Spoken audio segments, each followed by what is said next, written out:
دوسرا واقعہ بھی اسی سے ریلیٹڈ، چوتھے امام کی روایت ہے. چوتھے امام فرماتے ہیں کہ میں رات کو اپنے گھر میں سو رہا ہوں مدینہ منورہ اور خواب میں، اب یہ امام کا ایک سٹائل ہے بیان کرنے کا، امام یہ چیزیں جانتے ہیں. کہا کہ میں نے خواب میں ایک عجیب منظر دیکھا. کل کی مجلس جہاں سے شروع ہوئی تھی آج کی مجلس تقریباً وہیں پہ ختم ہو رہی. میں نے خواب میں دیکھا، یہ چوتھے امام کا خواب ہے، نبی اور امام کا خواب تو ویسے ہی حجت ہوتا.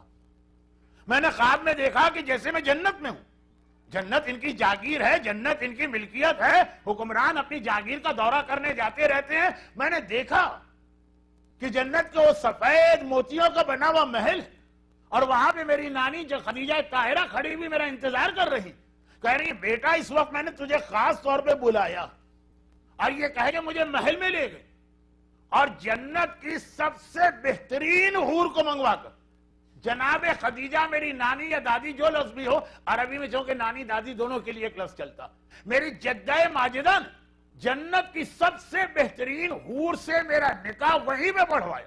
حور کل مجلس شروع ہوتی یہیں سے ہوئی تھی نا، حور کی شادی.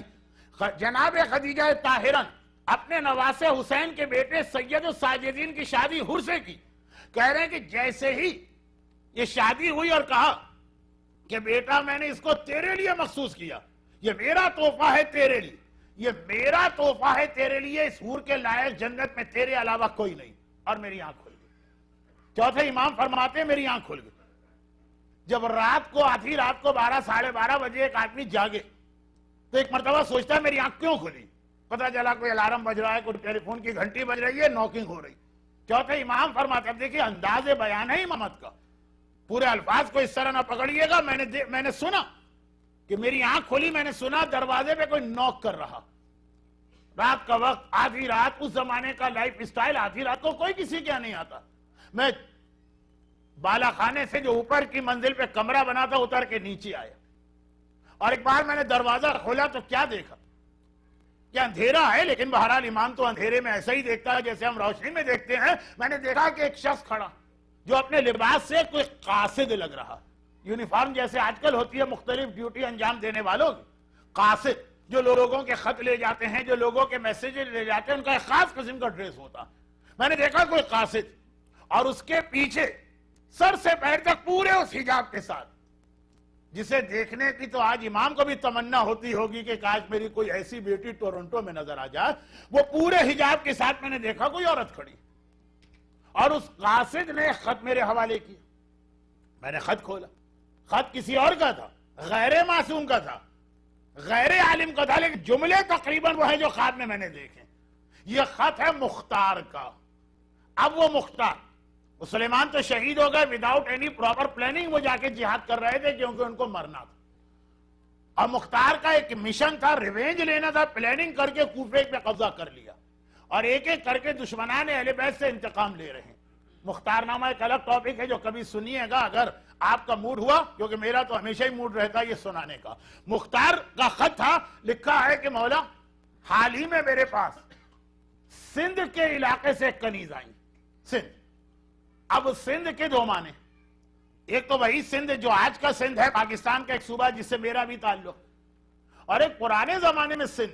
پرانے زمانے کا سندھ جو تھا وہ آج کا پورا پاکستان اور انڈیا کا بھی اوپر کا جتنا بیلٹ ہے یو پی ملا کر بہار کے قریب، بہار نہیں شامل تھا، بہار سے کچھ پہلے تک کا علاقہ پورا سندھ کہلاتا، اور نیچے کا جتنا علاقہ انڈیا کا تھا وہ ہند کہلاتا.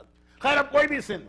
لکھا ہے کہ سندھ کے علاقے سے میرے پاس ایک کنیز آئی اور یہ اتنی قابل احترام، اتنی پرہیزگار، اتنی نیک اور اتنی دیندار کہ میرے دل نے کہا کہ عالم اسلام ایسی نیک اور پرہیزگار کنیز کے میرے چوتھے امام کے علاوہ کوئی حقدار نہیں ہے. خاص تحفہ میں آپ کو اپنی جانب سے بھجوا رہا ہوں.